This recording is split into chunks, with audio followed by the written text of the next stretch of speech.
Hello mga ka-happy! Welcome back to my YouTube channel. This is me again, Aino Oliveros from Happy and Vlogs. Ang video natin ngayon is about Nikki Live. So, ang topic natin ngayon is paano nga ba maka-withdraw or how to withdraw $100 in Nikki Live. Sa mga hindi pa po nakakaalam or mga baguhan pa lang is si Nikki Live application ay isang live streaming apps na kung saan ay pwede kang kumita dito mga B kahit nasa bahay ka lang. Yes po.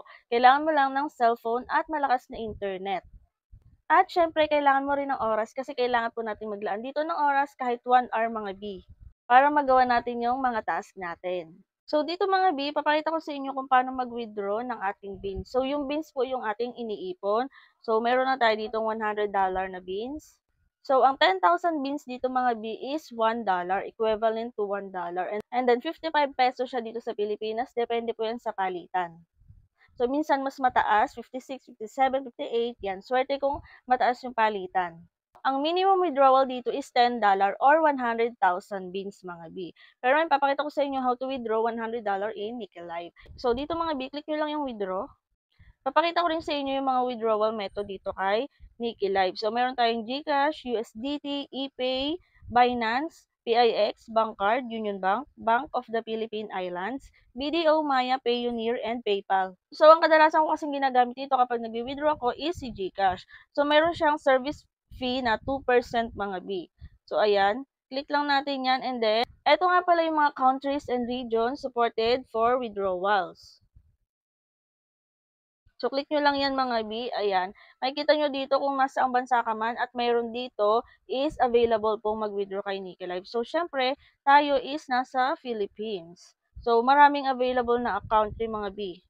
Ayan, Pilipinas tayo. And then, click na natin si GCash. And then, ilagay natin dito kung ilan yung withdrawin natin. Minimum of $10 or 100,000 beans is pwede na pong withdrawin. So, ayan. Lagay lang natin dito yung amount.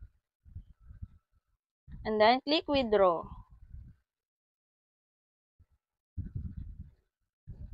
So, successful operation. Yan, nabawasan na yung ating beans.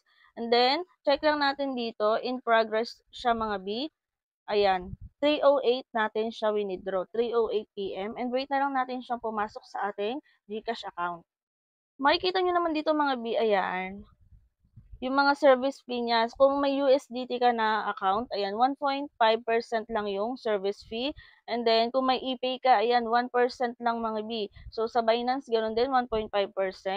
And then, ayan, kasi GCash lang talaga yung meron ako, kaya okay na rin sa akin yung may kaltas siya na 2%. So, pwede na yun mga B, free lang naman tong kinikita natin dito, di ba? So, sipag at syaga lang mga B, gawin lang natin yung mga task natin. So, ngayon, isihintay na lang natin pumasok sa ating GCash account. So ayun mga ka-happy at pumasok na nga pala sa ating GCash account yung ating winidraw kanina na $100.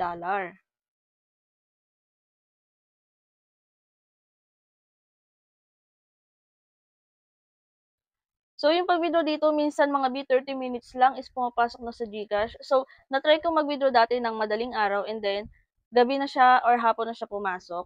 Pero mas okay talaga na araw na kayo mag-withdraw. Depende na lang din siguro minsan, 'di ba? Kasi minsan nagme-maintenance yung GCash. So depende na lang din. Pero ang kagandahan kasi dito kay Nikki Live is same day na lang din natin na-receive yung ating wini-withdraw.